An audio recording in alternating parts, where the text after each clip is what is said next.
Hi everyone, this is Ira Dubey. Thank you so much for subscribing to our channel. If you haven't done so, all you need to do is click on this button right here. What you also need to do is to go in for an absolute visual treat, just for that particular visual treat. Now I'm talking about, as you can see today, let me give you two hints. I am in animal attire and I have just come back from watching a film which is about animals and man and the relationship between animal and man, and in a sort of told in this fantasy adventure context. Of course I am talking about Ang Lee's latest film, Life of Pi, which I had, frankly, personally, great expectations for after watching that incredible trailer, which I'm sure a lot of you have seen already,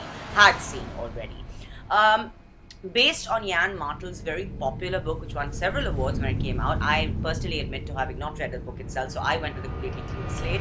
This one is a fantasy adventure, allegorical sort of story about a young Indian boy from South India, from Pondicherry, to be more accurate, who gets shipwrecked, who loses his family, and sets off on an unlikely but incredible adventure with only the beast of the animal kingdom, a tiger, albeit a digitally mastered one, who is so vividly done and so wonderfully done that you feel he's actually living and breathing and alive.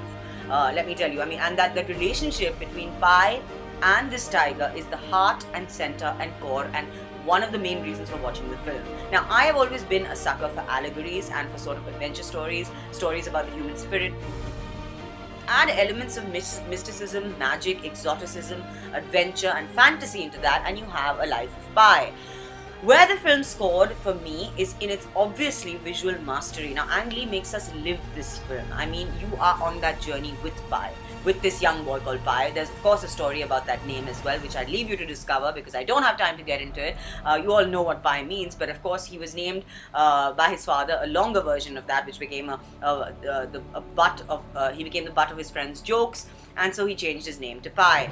Pi, of course, is symbolic in many ways because it is a symbol of rationality, which Pi's father stands for. He is a zookeeper in the film, and the Pi himself, the central character, goes through a huge gamut of sort of a tussle and a relationship with spirituality and religion. As a boy, he's very religious. He follows 3 different religions, and sort of this journey that he embarks on and this sort of test for survival becomes sort of his tussle and his sort of his relationship with spirituality and religion is of course questioned and challenged in many ways. Now, does the film really go into that in depth? No, I don't think so. I think Ang Lee stays a little bit at a distance from the spiritual and religious depths that the film could have gone into, and I'm not quite sure if that's a good thing or not, because I think maybe it is, because people have different very personal views about faith and religion. I think that's something you all need to sort of figure out for yourself.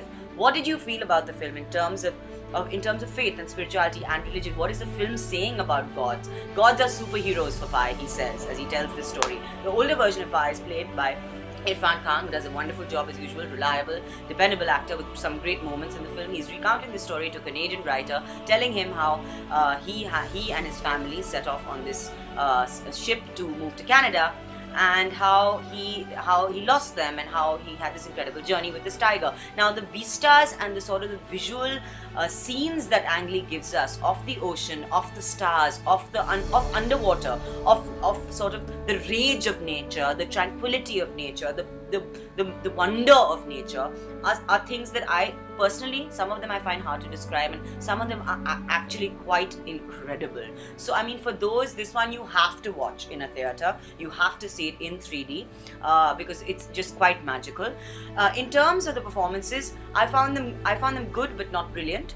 Of course, it is really Suraj Sharma who's the central character here, and the digitally mastered tiger, who's really the two heroes of the film, and their relationship is another USP of the film and one of the reasons to watch it, in addition to the 3D and the visual sort of landscape.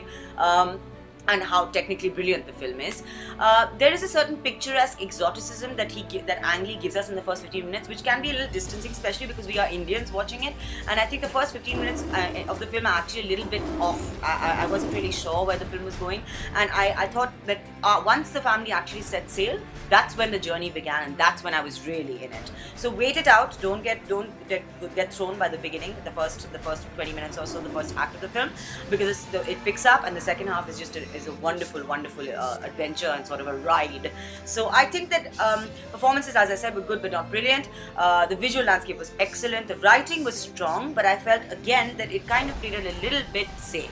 But that's okay, because Ang Lee takes us on a journey that is really about man and tiger and man and beast and man and nature, which in its essence is primal, is raw, is sort of, it kind of takes you by the gut and kind of pulls out, you know, your soul and your wonder and your innocence and your sort of your everything, your awe. Did it owe you enough is the question. Now that you're gonna have to go and find out and write and tell me what your answer to that question is. But for now, I say Ira says catch it.